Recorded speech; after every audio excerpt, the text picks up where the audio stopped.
Hey guys, how are you all? Myself Bhavin Shah from Sahas Institute of Commerce, your own personalized high-tech digital classes. दोस्तों FY BCom में FEC subject में इस वक्त हम लोग study कर रहे हैं हमारा यूनिट नंबर 1, जिसमें आज के सेशन में हम लोग डिस्कस करने वाला है unique features of Indian English. तो आप सब लोग अपने पास हमारे साथ स्टडी पैम्पलेट ले ले और मेरे साथ साथ इस टॉपिक को अच्छे से समझ लेना है। अभी यहाँ पे यूनिक फीचर्स का मतलब क्या होता है? खासियत। जैसे हमने आगे याद करो तो अमेरिकन इंग्लिश समझा, ब्रिटिश इंग्लिश समझा, ऑस्ट्रेलियन इंग्लिश समझा। अब हम बात करने वाले हैं अपने अपने भारत के इंग्लिश के बारे में। तो भाई हमारा जो इंग्लिश है उसकी भी तो खासियत पहचान लो। तो यहाँ पे टोटल 11 पॉइंट्स है, ये सिर्फ नॉलेज के लिए है। Use of can you drop me and we will drop her off first instead of can you drop me off and we will drop her off first. इस तरह से सेंटेंस बनता है, हालांकि इतना इंपॉर्टेंट नहीं है। क्या कहा है? कैन यू ड्रॉप मी, उसकी जगह पे क्या यूज हो सकते हैं? मींस ये यूज करते हैं। इसकी जगह पे can you drop me of, actual sentence ऐसा होता है can you drop me of, मतलब क्या मुझे आप घर पे छोड़ सकते हो? उसकी जगह पे हम लोग ऑफ वर्ड का इस्तेमाल नहीं करते, हम लोग बोलते हैं can you drop me, will you drop मी, मुझे आप छोड़ दोगे? Will you drop me of, can you drop me of, ये एक्चुअल है। पर हम लोग क्या यूज करते हैं? कैन यू ड्रॉप मी, इस तरह से सेंटेंस बोलते हैं। देन सेकंड, ये थोड़ा ज्यादा फेमस है, आई थिंक आपको पता होगा। Out of station denotes out of town. हम लोग बोलते हैं भाई भाविन सर के साथ कांटेक्ट नहीं हुआ क्योंकि वो आउट ऑफ स्टेशन है। अभी आउट ऑफ स्टेशन हम लोग यूज करते हैं, जिसका मतलब क्या होता है? Out of town. अब आउट ऑफ टाउन का है या आउट ऑफ स्टेशन का है, दोनों का मतलब एक ही हुआ तो भाई अभी शहर से बाहर है, तो out of station. Tell me is used when answering the phone, meaning how can I help you. देखो नॉर्मली हम फोन करते हैं तो ऐसा बोलना चाहिए, how can I help you. उसकी जगह पे यूज क्या करते हैं? Tell me. मतलब कि आपने फोन किया भाविन सर, तो मैं बोलूंगा यस टेल मी, जबकि मुझे क्या बोलना चाहिए? Yes how can I help you. But यार इतना लंबा कौन बोले how can I help you, tell me बोलो। एक्चुअली मैं आपकी क्या सहायता कर सकता हूं? आपका कॉल आता है, मैं आपकी क्या सहायता कर सकता हूं, बोलिए, सीधा बोल देंगे हम लोग। Order for food is use instead of order food. देखो ऑर्डर फूड ये परफेक्ट है, बट हम लोग क्या बोलते हैं? ऑर्डर फॉर फूड, मतलब खाने के लिए ऑर्डर दे दो।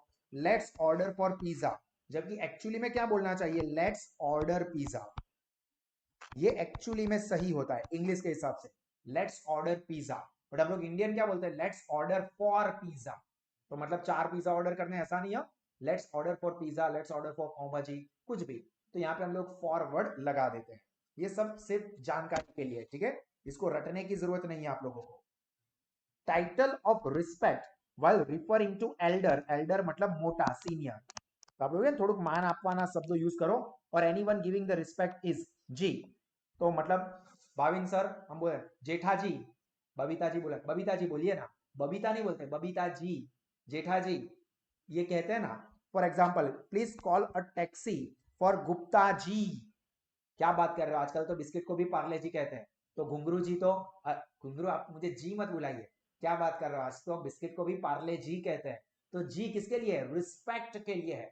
मतलब नॉर्मली क्या बोलते हैं? मिस्टर गुप्ता, ऐसा बोलेंगे। बट इंडिया में क्या बोलेंगे? गुप्ता जी या जेठा जी या बबीता जी, तो इस तरह से बोलेंगे।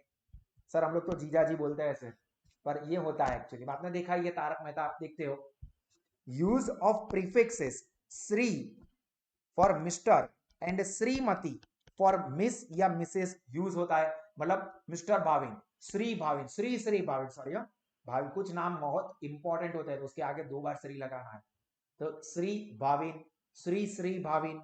या अगर कोई लेडी को हम लोग बुलाते हैं तो श्रीमती कहेंगे, तो उसके लिए होता है मिस या मिसेस के लिए। For example Shri Ravishankar, mister Ravishankar कह सकते हैं।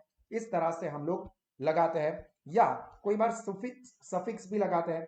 कैसे सफिक्स? जैसे कि साहिब और साहिबा या बेगम, बेगम ये उर्दू वर्ड है, ठीक है, ये भी हम लोग यूज करते हैं। मतलब शाह साहब आ गए या पटेल साहब आ चुके हैं, पटेल साहब आ चुके हैं ऑफिस में, तो पटेल साहब, मिस्टर पटेल नहीं बोलते, पटेल साहब बुलाते हैं रिस्पेक्ट के लिए।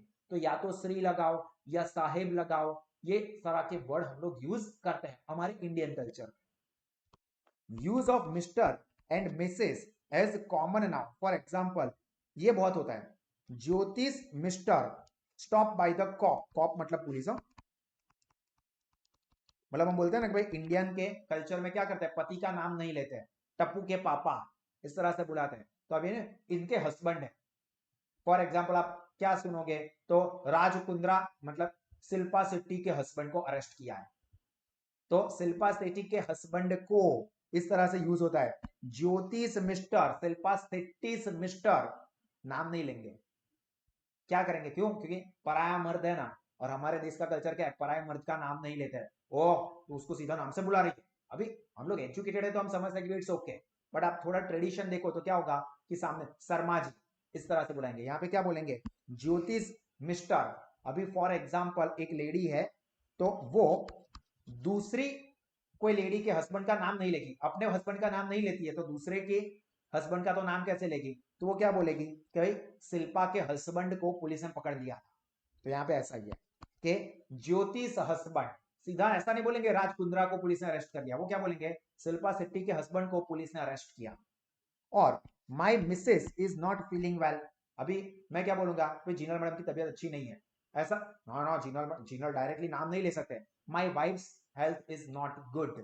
क्या करेंगे, माई मिसेस, हमारा धर्म पत्नी ની तबीयत નથી सारी, इस तरह से हम लोग यूज करते हैं। उनके मिस्टर को ये हुआ है, मेरे मिस्टर अभी घर पे नहीं है, ऐसा कहते हैं। मेरे मिसेस जो है ना वो बाहर गई है, तो यहाँ पे माई हस्बैंड या माई मिसेस इस तरह से भी वर्ड यूज करते हैं।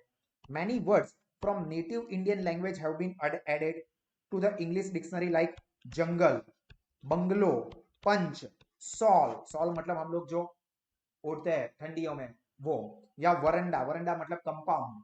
तो ये वरंडा ये हमारा वर्ड है, उसको भी इंग्लिश के अंदर अब डाल दिया गया है।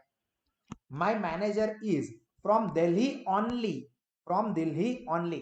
क्या बोला है कि my friend is from Vadodara only. अभी यहाँ पे बोलते हैं ओनली। अब ये ओनली जो है वो क्या है, सुपर प्लस वर्ड है। अभी ये क्वेश्चन में आ चुका है कि सुपर प्लस का मतलब क्या होता है, तो सुपर प्लस मतलब एक्स्ट्रा, વધારાનું। मतलब my manager is from Delhi, आप इतना बोल दोगे तो भी चलेगा, समझ गया कि तुम्हारा जो मैनेजर है वो दिल्ली से है, मेरा मैनेजर ना दिल्ली से ही है, means my manager is from Delhi only.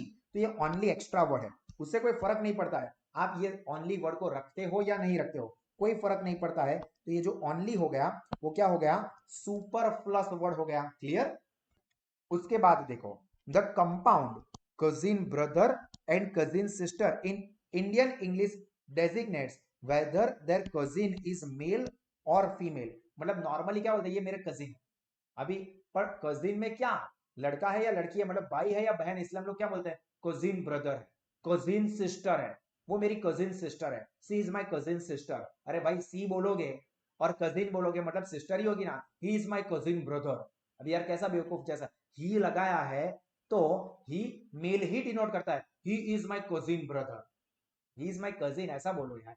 C is my cousin, फिर अलग बोलते हैं हम सी इज माई कजिन सिस्टर, तो पहले वाला सी क्या किसी मेल के लिए यूज करते हो, तो यहाँ पे ही इज माई कजिन और सी इज माई कजिन। पर हम लोग इंडियन है, हम भाई चेक बहन चेक तो खबर पड़ी जो है ना, उसको कैसे पता चलेगा, इसलिए मैं बोलता हूँ कि he is my cousin brother. वाह क्या बात है, तालिया। 21 तोपों की सलामी, वरना मुझे समझ में ही नहीं आता कि ही का मतलब लड़का ही होता है, बट ये होता है, ये इंडियन कल्चर है। इंडिया में इस तरह से इंग्लिश हम लोग यूज करते हैं कि हम लोग पीछे लगाते हैं कजिन ब्रदर और cousin sister. Then Indian English compound formation time pass denotes something as non exciting. Bhavin sir का लेक्चर कैसा था, टाइम पास लेक्चर था। अभी टाइम पास मतलब टाइम पास करने के बोरिंग था, टाइम पास मतलब क्या, boring. For example that movie was a real time pass, मतलब एक नंबर का कचरा, एक नंबर का हथौड़ा थी मूवी, मतलब मुझे तो इतना थर्ड क्लास मूवी मैंने कभी नहीं देखा। तो टाइम पास वर्ड यूज करते हैं। It can also indicates the act of passing a time, पर इसका यूज हम इस तरह से भी कर सकते हैं, भाई टाइम को पास करने के लिए हम, यार टाइम पास कैसी मूवी थी, टाइम पास मतलब वन टाइम वॉच, यार आपका टाइम निकल जाएगा, इतनी बोरिंग भी नहीं है, इतनी एक्साइटिंग भी नहीं है, टाइम निकल जाएगा, ठीक है चलिए ओके ऐसा। विदाउट अ स्पेसिफिक पर्पज और मोटिवेशन, मतलब कुछ क्या कर रहे हो, टाइम पास कर रहे हैं हम, क्या क्या कर रहे हो, कुछ नहीं, कुछ नहीं मतलब क्या, टाइम पास कर रहे हो, टाइम पास कर रहे हो मतलब अपनी जिंदगी बर्बाद कर रहे हो, टाइम वेस्ट कर रहे हो। तो यहाँ पे टाइम पास का मतलब बोरिंग भी होता है या सिर्फ टाइम को पसार करना, ये भी हो जाता है। तो यहाँ पे हमारे इंडियन इंग्लिश के कुछ फीचर्स हैं जो कि आपने समझे। यहाँ से इंपॉर्टेंट चीजें बहुत कम है, बाकी सब चीजें सिर्फ और सिर्फ आपकी जानकारी के लिए है कि आप यूज करते हो तो आपको पता हो कि देखो हमारे कल्चर में ऐसी चीजें देखने को मिलती है। आप सब लोग इसको हमारे साथ स्टडी पैम्पलेट में से रिफर करो, एप्लीकेशन में से भी इन वीडियोस को बार बार देखते रहो ताकि सारी चीजें आपके मन में क्रिस्टल क्लियर हो जाए। और इसी तरह के एक्स्ट्रा ऑर्डिनरी एजुकेशन के लिए अपने सारे दोस्तों को रेकमेंड करें कि वो आज ही गूगल प्ले स्टोर से साहस स्मार्ट स्टडीज ऐप को डाउनलोड करें, लोएस्ट फीस पे बेस्ट एजुकेशन हासिल करके अपना नॉलेज, रिजल्ट और करियर टेरिफिक लेवल पे बढ़ाइए। God bless you all. जय हिंद।